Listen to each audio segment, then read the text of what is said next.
जमलेल्या माझ्या तमाम हिंदू बांधवांनो, भगिनी आणि मातांनो,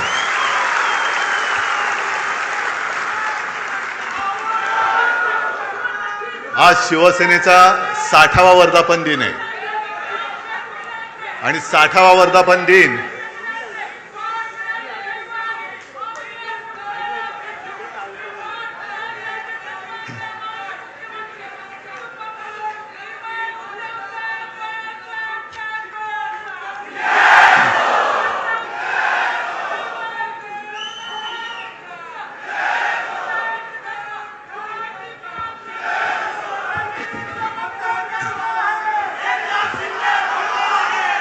आणि 60वा वर्धापन दिन हा हिरक महोत्सव असतो, हिरक महोत्सव असतो। म्हणून नेहमीप्रमाणे मी माझ्या भाषणाची सुरुवात केलेली असली तरी आज विशेष म्हणजे तुम्हाला सगळ्यांना उद्देशून जमलेल्या माझ्या तर आहातच, पण मला दिलेल्या हिऱ्यापेक्षा मौल्यवान जीवाला जीव देणाऱ्या शिवसैनिक बांधवांनो, भगिनी आणि मातांनो, कारण ही देणगी माझी वडिलोपार्जित आहे। त्याच्यामुळे कोणी मायकल लाल ही देणगी माझ्यापासून हिरावून घेऊ शकत नाही। आजचा वर्धापन दिन अनेकांना वाटलं असेल की दुःखी आणि कष्टाने खचून गेलेला शिवसैनिक इथे दिसेल, पण इकडे एक सुद्धा शिवसैनिक खचलेला नाही, उलटा पेटलेला आहे।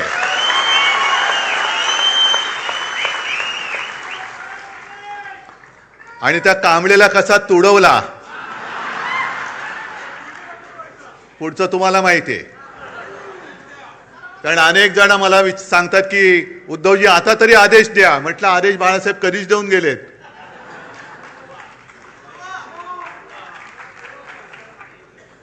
आज विशेषतः 4 खासदारांचा सत्कार तर केलाच, त्यांच्या सोबत आपले हक्काचे 20 आमदार आहेत।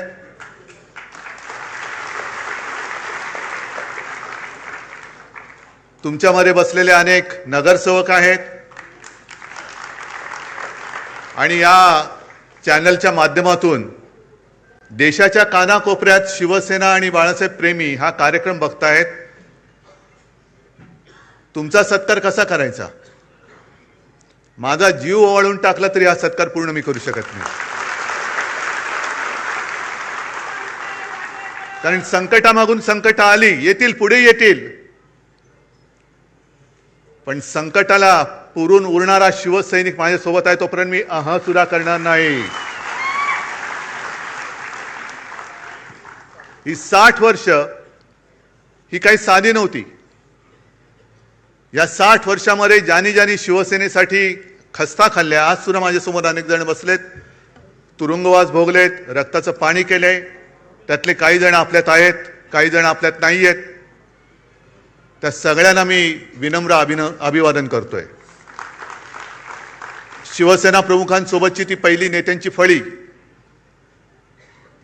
ती त्यावेळेला जी सगळी होते, मनोहर जोशी, सुधीर जोशी, वामनराव, प्रमोद नवलकर, दत्ताजी नलवडे, किती नावं घ्यायची।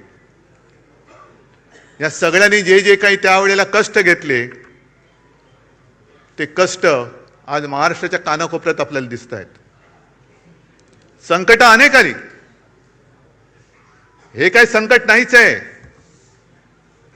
मगाशी चंदन शिवे जे बोलले तेच माझं मत आहे की ज्या वेळेपासून आपण आपलं यश अपयश हे निवडणुकीच्या निकालाबरोबर तुलना करायला लागलो, तिकडे आपण फसलो।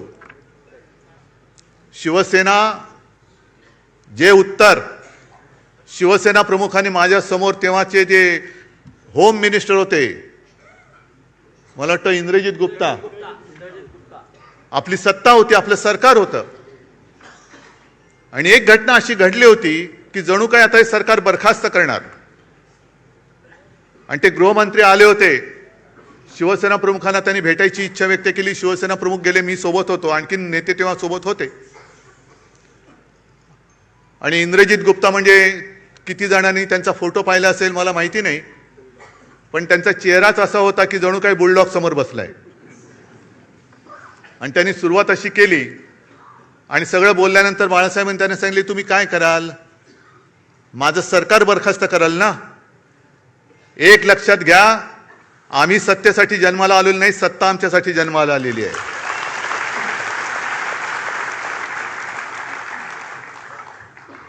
आणि 60 वर्ष त्याच्यामध्ये आणीबाणी सुद्धा आली. आणीबाणीचा काळ आणखीन भयानक होता. आणि तेव्हा तर ह्या सगळ्या गोष्टी, या सगळ्या आठवणी स्वतः शिवसेना प्रमुखांनी सांगितलेल्या आहेत की त्याही वेळेला रजनी पटेल म्हणजे आज जे आहेत त्यांच्याच राज्याचा हा शिवसेनेच्या मुळावर उठला होता. आणि त्यांनी शिवसेना प्रमुखाने एक पत्र लिहून दिलं होतं आणि सांगितलं होतं की याच्यावर सही करा, सही नाही केली तर तुम्ही आतमध्ये जाल. आणि ते पत्र असं होतं की जणू काही शिवसेना ही काँग्रेसमध्ये विलीन करा. जे आज बोंबलत बसलेत ना, आम्हाला वाटलं शिवसेना काँग्रेसमध्ये विलीन करणार. अरे 30 वर्ष भाजप सोबत राहून भाजपात नाही विलीन झालो तर काँग्रेसमध्ये कोण विलीन होणार?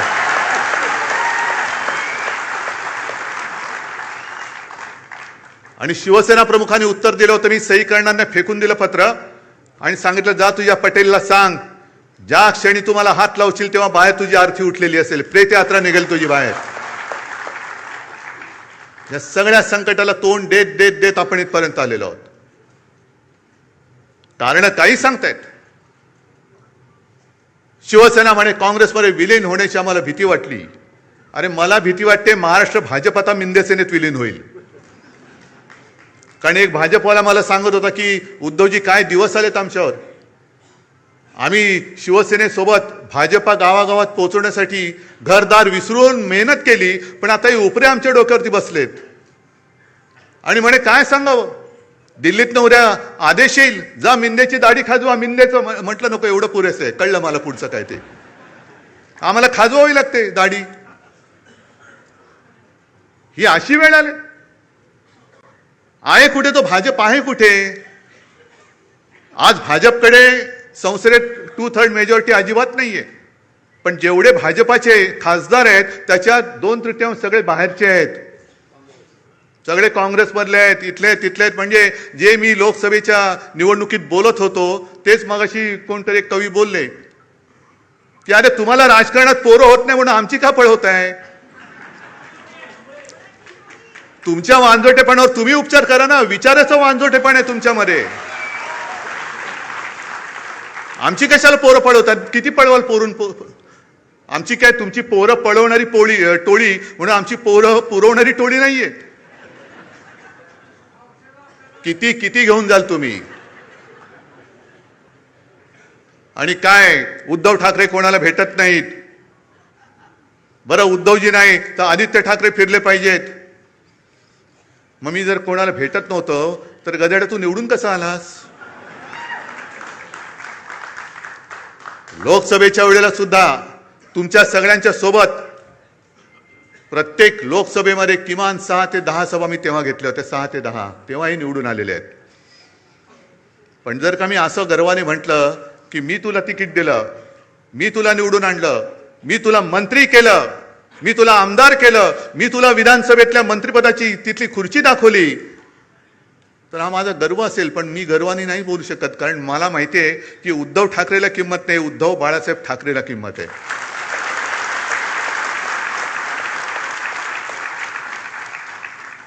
आणि याचं भान मला आहे. आपण ज्या वेळेला सगळ्या महिलांना माहिती आहे, आता शहरामध्ये तर काही जंगलतोड बेसुमार चाललेली आहे. शहरामध्ये वडापाव माहिती आहे, पण वडापाव म्हणजे वटसावित्रीचा वड गेला, त्याच्यावरती फेऱ्या मारणं गेलं. पण वड मोठा असतो, त्याचे पारंब्या असतात. एखादा लांबून नमस्कार करतो, त्या पारंबीला वाटतं मलाच केला, तुला नाही केला, तुझ्या मागच्या खोडाला केलेला आहे, हे लक्षात ठेव. वड त्याला म्हणतात.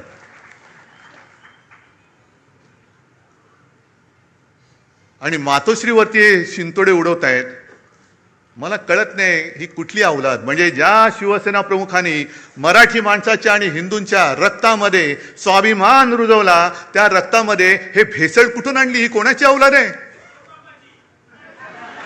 ते तर कळतंय, दुसऱ्याचे बाप चोरावं लागतायत.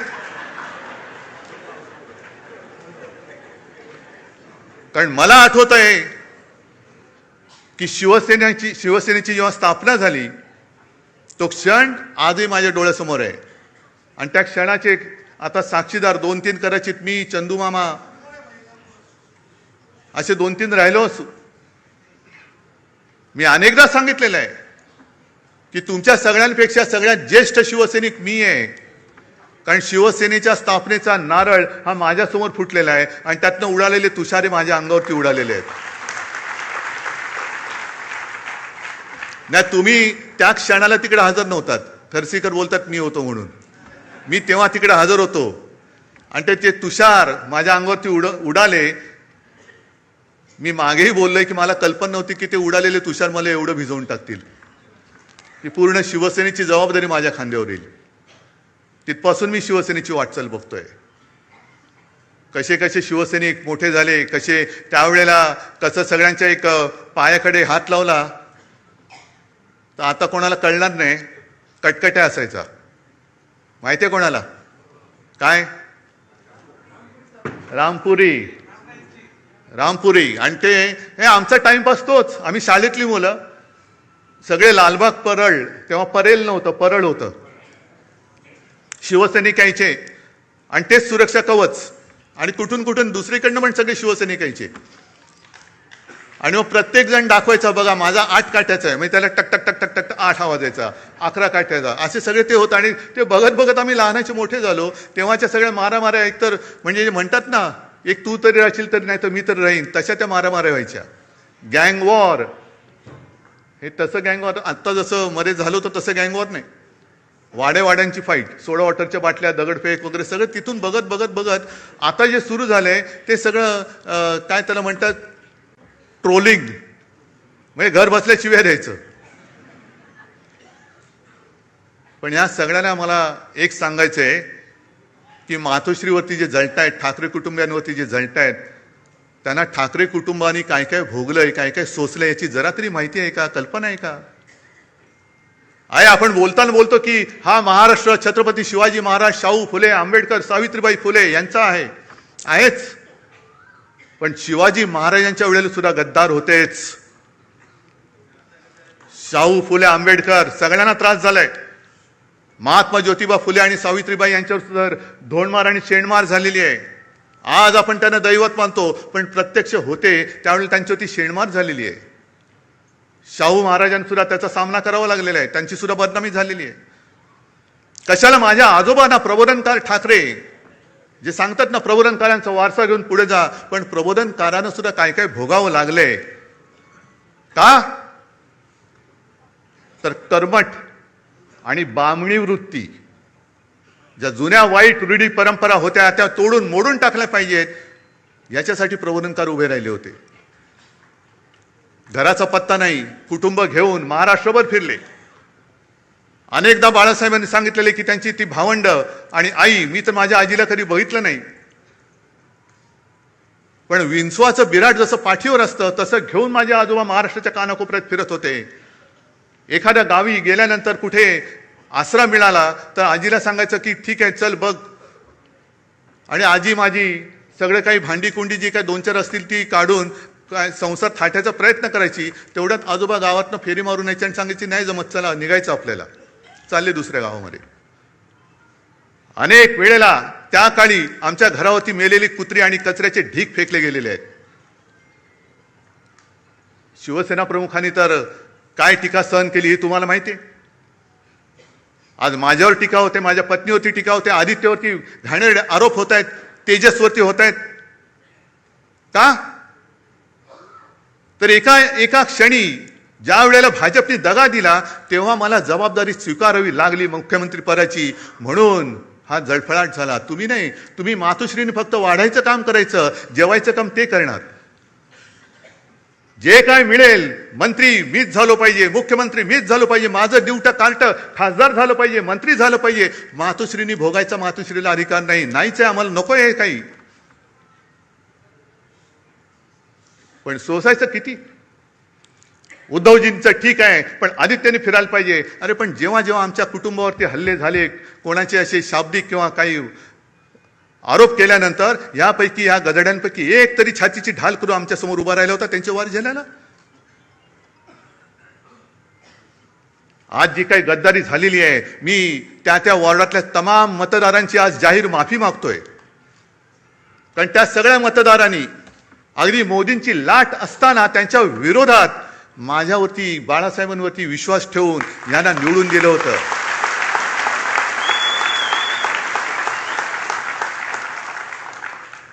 जे आम्हाला डिवचलं जात होतं की तुमची मोदींच्या चेहऱ्यावरती खासदार निवडून आलेत, मोदींचा चेहरा न वापरता आपल्या शिवसेनेचे 9 खासदार डौलाने निवडून आले होते.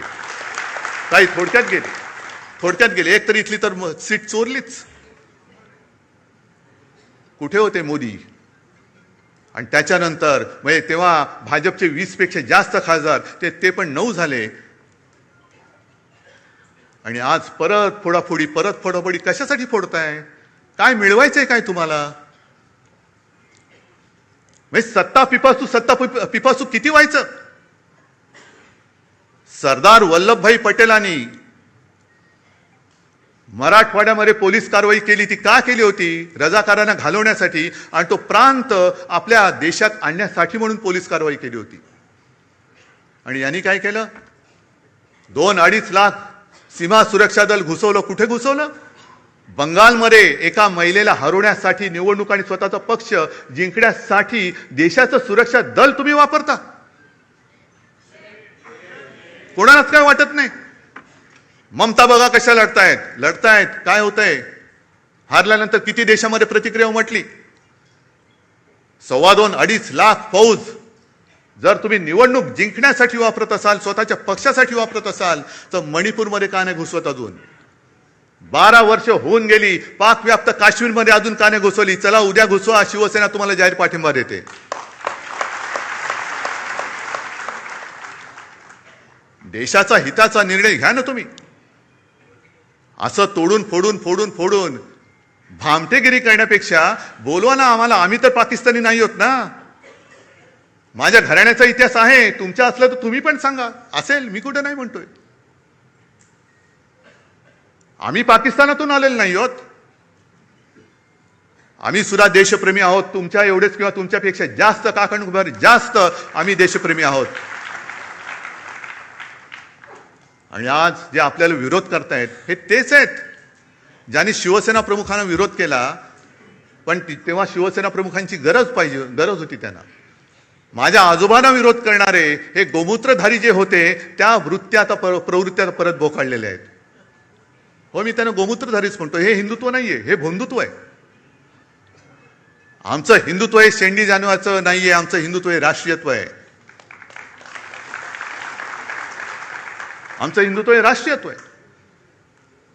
आणि हिंदूंमध्ये, आणि आज मला खरंच एका गोष्टीचा अभिमान वाटला की येताना परत आपले ते सगळे तेजस्वी भगवे झेंडे मला दिसले.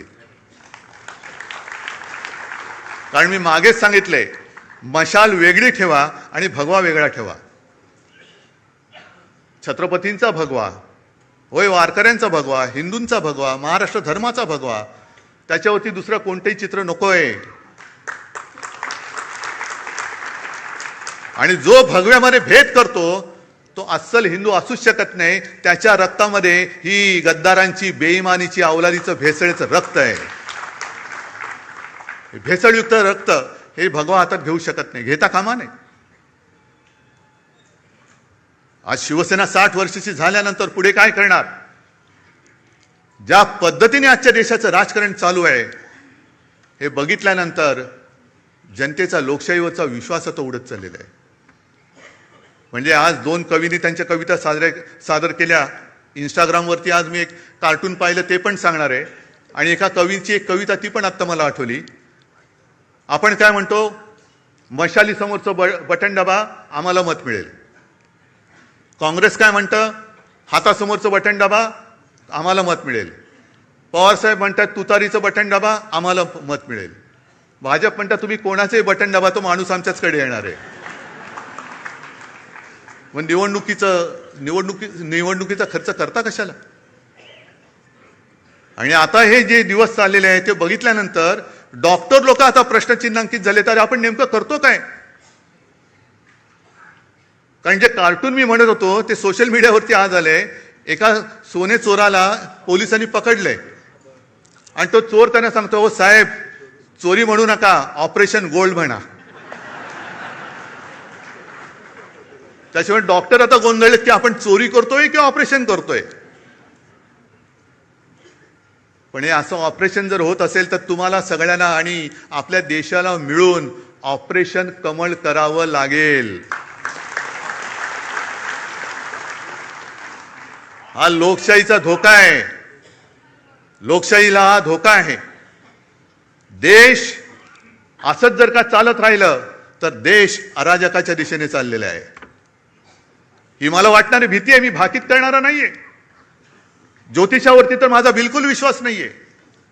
पण समोर, म्हणजे तुम्ही आता समोर दिसतात तेच भवितव्य आहात. कारण ज्या देशामध्ये तरुणाईला झुरळ म्हटलं जातं, मानलं जातं, त्या देशाचं भविष्य काय असणार?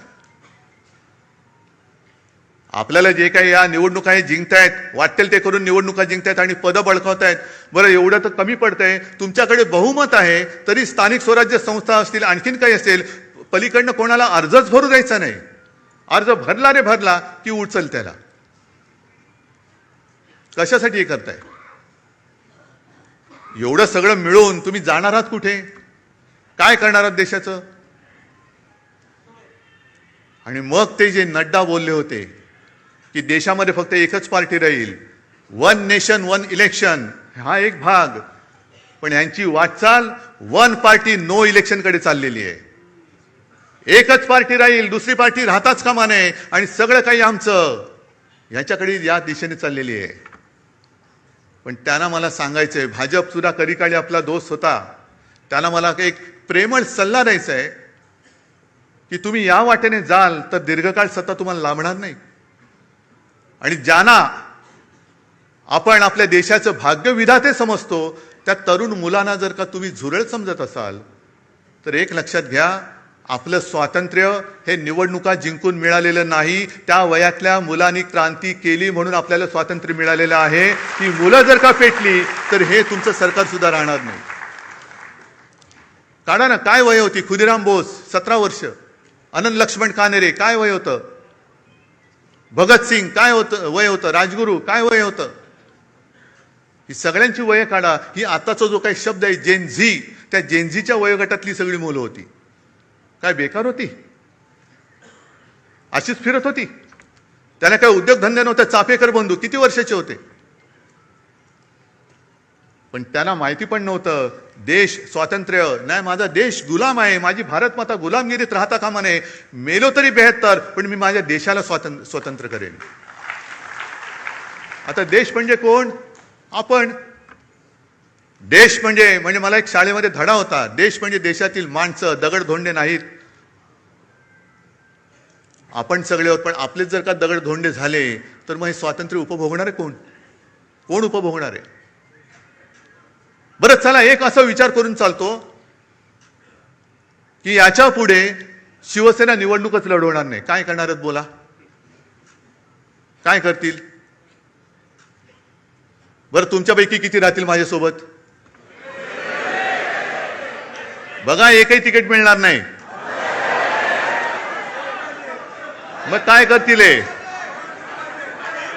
कारण का मरमर मेहनत तुम्ही करायची, निवडून आपण आणायचं आणि यांचे खोके खोक्यावर खोके. म्हणजे शेतकरी रडतोय, त्याच्या मालाला हमी भाव नाही, पण आमदार खासदाराचा हमी भाव ठरलेला आहे. म्हणजे शेतकऱ्याला, ते कैलास पाटील परवा सांगत होते, ते सांगतील शेतकऱ्याला आता कर्ज माफी त्यांनी दिले. आपण मुक्त म्हणतो, ते माफी म्हणतायत. कर्जमाफीमध्ये त्यांनी अशा अटीतटी शर्ती टाकलेल्या आहेत की शेतकरी म्हणाल मेलो तरी चालेल पण तुझं कर्ज नको, मी भीक नको, पण कुत्रावर. म्हणजे शेतकऱ्याला तुम्हाला धड कर्जमुक्त करायचं नाहीये, शेतकऱ्याच्या मालाला किंमत द्यायची नाहीये, पण नुसते आमदार खासदार आणि नगरसेवक आणि हे विकत घ्यायचे. वा, एवढा पैसा आहे तुमच्याकडे? निवडणुकीच्या आधी लाडकी बहीण आणि आता 80 लाख महिलांचं ते त्यांची ओवाळणी काढून घेतलेली आहे. काय टर्रेबाजी करत होते, दाढी खाजवत फिरत होते. काय मिळाले की नाही, मिळाले की नाही. पण मला एका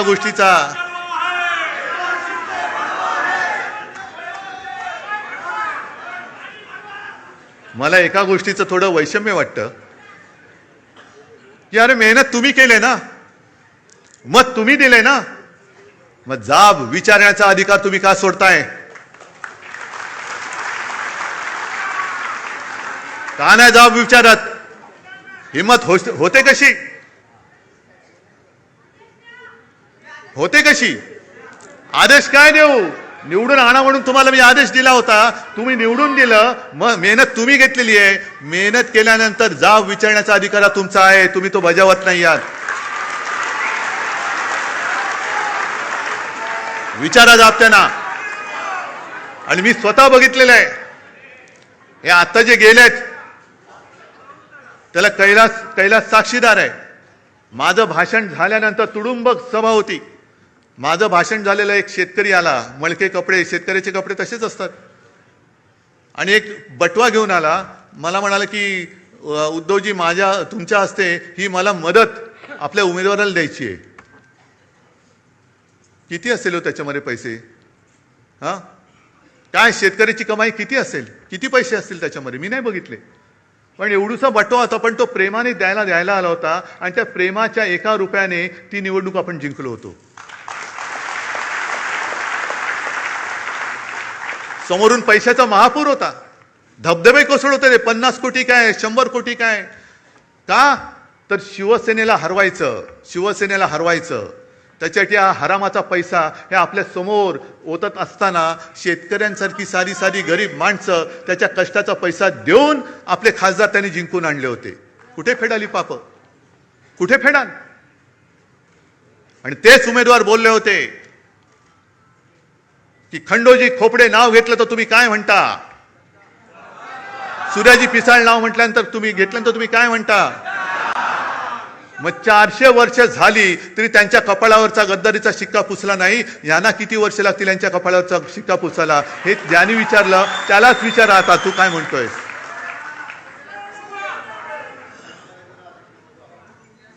तुम्ही महाराष्ट्राचा विश्वासघात करता. अरे त्यावेळेला आपल्या महाराष्ट्राने तो त्यांचा अश्वमेध अडवला होता. हा पराक्रम महाराष्ट्राने केलेला आहे.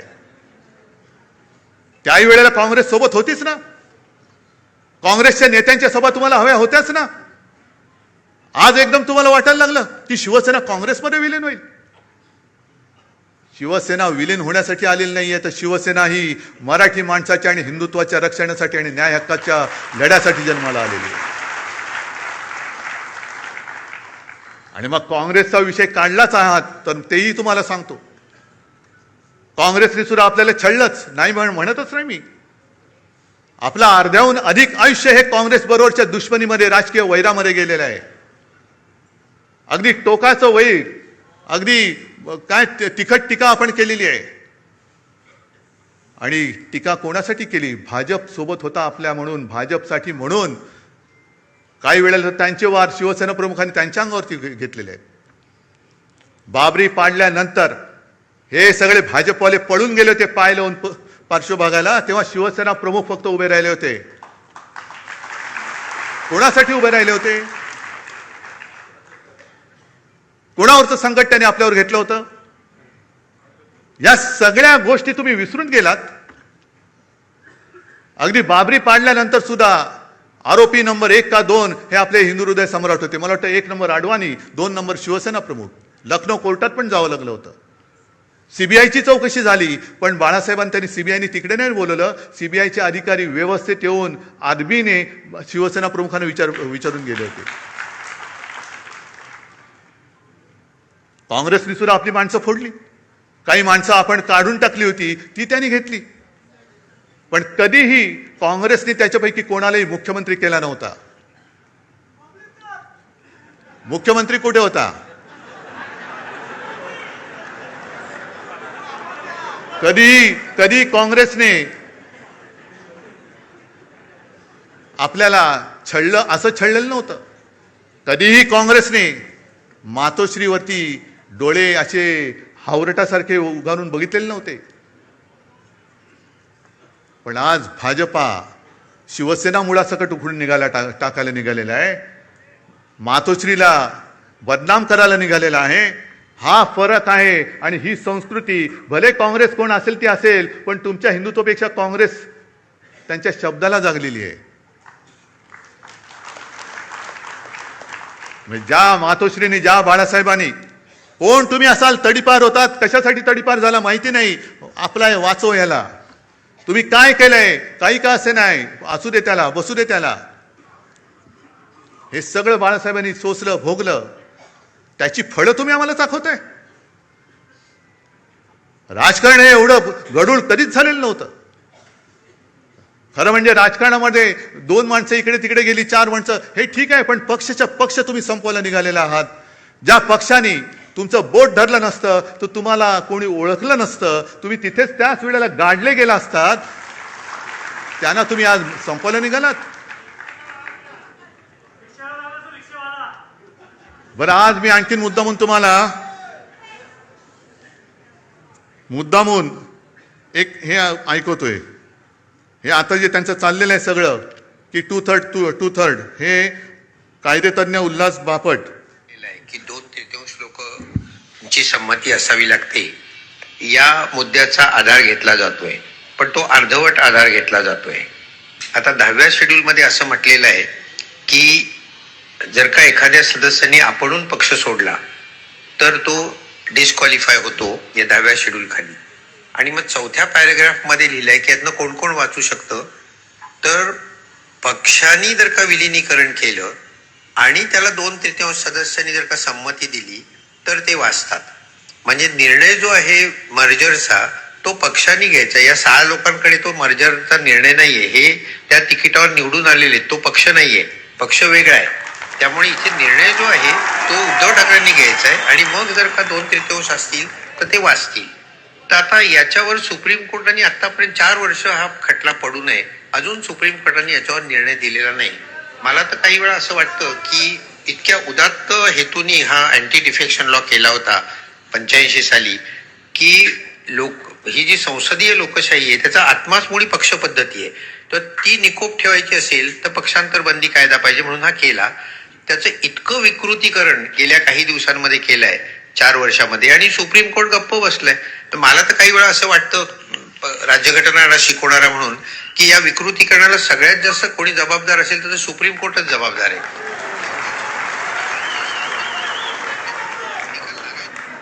बोला, आता उद्या आमच्या आणि बापट साहेबांच्या डोक्यावरती हातोडा पडेल सुमोटो. कारण झालंय काय की एका बाजूने सुप्रीम कोर्ट आणि आमचे कायदा मंत्री बॅडमिंटन खेळतायत आणि मध्ये आमचं शटलकॉक झालंय. संविधानाचं पण शटलकॉक झाले. हा त्याच्याकडे, तो त्याच्याकडे, तो त्याच्याकडे. अरे देशाची बरबादी होते आणि तुम्ही तिकडे मजा मारत बसलात.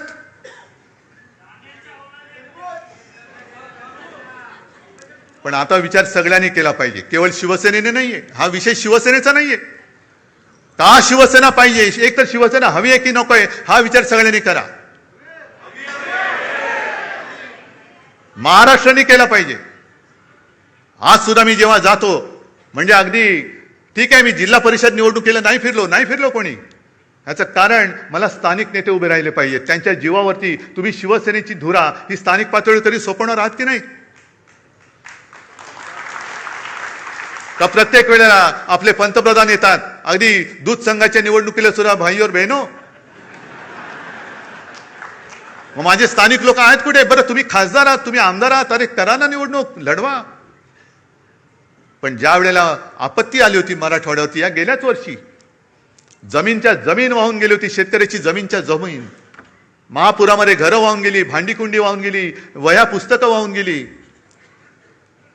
तेव्हा मुख्यमंत्री उपमुख्यमंत्री कोणी आले नव्हते. मी आणि माझ्या बरोबर हे सगळे अंबादास, चंद्रकांत खैरे साहेब, कैलास वगैरे त्यावेळेतले सगळे आमदार, खासदार आणि आपले शिवसैनिक त्यांच्या मदतीला धावून गेले होते. मी मुख्यमंत्री होतो हे सांगावं का लागतंय? कारण लोक विसरतात. कोणी न मागता कर्जमुक्ती ती सुद्धा कोणत्याही प्रश्नाशिवाय मी केली होती. 10 रुपयामध्ये शिवभोजन दिलं होतं. आणि करोनामध्ये काय केलं होतं हे तुम्हाला माहिती आहे. आणखीन आमच्या घराण्याचा जो इतिहास आहे तो एक सांगायचा राहिला, कारण प्रबोधनकारांपर्यंत तुम्हाला सगळ्यांना माहिती आहे. प्रबोधनकारांचे वडील सीताराम ठाकरे कोणालाच माहिती नाही आहेत. माहिती असतील कसे, कारण जसा करोना आला होता तसं त्यावेळेला प्लेग आला होता. आणि तेव्हा आमचं घराणं हे पनवेलमध्ये राहायचं. आणि प्लेग म्हणजे काय, लागला की गेला, म्हणजे कोणाला गाठ आली का गेलाच. आणि त्याच वेळेला मग ते रँड वगैरे ते सगळं झालं, ते पुण्यामध्ये ते तिकडे. पण मृतदेह वाहून न्यायला कोणाची तयारी नव्हती, हिंमत होत नव्हती. तेव्हा प्रबोधनकारांचे वडील सीताराम ठाकरे आणि त्यांच्या सगळ्या मित्रमंडळींनी हे मृतदेह वाहण्याचं काम केलं आणि त्याच्यात ते घेऊन ते गेले. आहे कोणाचा असा घराण्याचा इतिहास? आमच्या अंगावर येते येता. आणि म्हणून मी आज शेवटी तुम्हाला विचारतोय, मी आजपर्यंत तुम्ही मला जपलत कारण शिवसेना प्रमुखांचा आदेश. जसं शिवसेना प्रमुखांनी सांगितलं की जसं तुम्ही मला जपलं मी तुम्हाला जपलं, तसं उद्धवला सांभाळा, आदित्यला सांभाळा, तसं मी आज तुम्हाला सांगतोय. मी कसा आहे तुम्हाला माहिती आहे. माझ्या माणसाने माझ्यावरती बोट दाखवलं तर एक क्षण सुद्धा मी राहणार नाही तिकडे. आणि म्हणून मी मुख्यमंत्री पद सोडलं आणि वर्षा सोडून मातोश्रीला गेलो. त्याच्यामुळे नाटक म्हणून मला कधी जमलेलं नाही आणि करण्याची गरज नाहीये. मला जर का काही पाहिजे असतं तर आज सुद्धा मी विनासायास विधान परिषदेमध्ये टिकोजीरावासारखं जाऊन बसलो असतो, पण मी नाही गेलो. म्हणून मी आज तुम्हाला सांगतोय, विचार करून उत्तर द्या. 60 वर्ष पूर्ण झालेली आहेत. गेली जवळपास 12-13 वर्ष मी तुमची नेतृत्वाची जबाबदारी सांभाळतोय. पण जे आरोप माझ्यावरती होत आहेत ते जर तुम्हाला खरं वाटत असतील तर तुम्ही मला सांगायचं, मी आत्ता या पदावरनं पाय उतारवायला तयार आहे. फक्त माझी एक अट आहे की ही सोन्यासारखी शिवसेना चोराच्या दरोडेखोराच्या हातात जाऊ द्यायची नाही. तुमच्यापैकी एक शिवसैनिक येऊ द्या, तो शिवसेना पक्षप्रमुख बनेल, मला त्याचं सुद्धा कौतुक वाटेल. मला नेतृत्वाची सोच नाही, मला नेतृत्वाची हाव नाहीये. मी आत्ता हे पद सोडायला तयार आहे. पण कोणी लाचार, गद्दार, भेसळयुक्त रक्ताचा माणूस माझ्यावरती आरोप करत असेल तर त्याला उत्तर हे तुम्ही द्यायचं आहे. बाकी मी डगमगलेलो नाहीये, मी खचणारा नाहीये. अनेक संकट आली, अनेक वादळं आली, मी पळणारा नाहीये. मी पहाडासारखा उभा राहीन, जबाबदारी स्वीकारेन. पण तुमच्या मनात जोपर्यंत विश्वास आहे तोपर्यंतच हे मी करेन. आणि ज्या क्षणी तुम्हाला वाटेल त्या क्षणी मी हे पद सोडल्याशिवाय राहणार नाही. जय हिंद, जय महाराष्ट्र.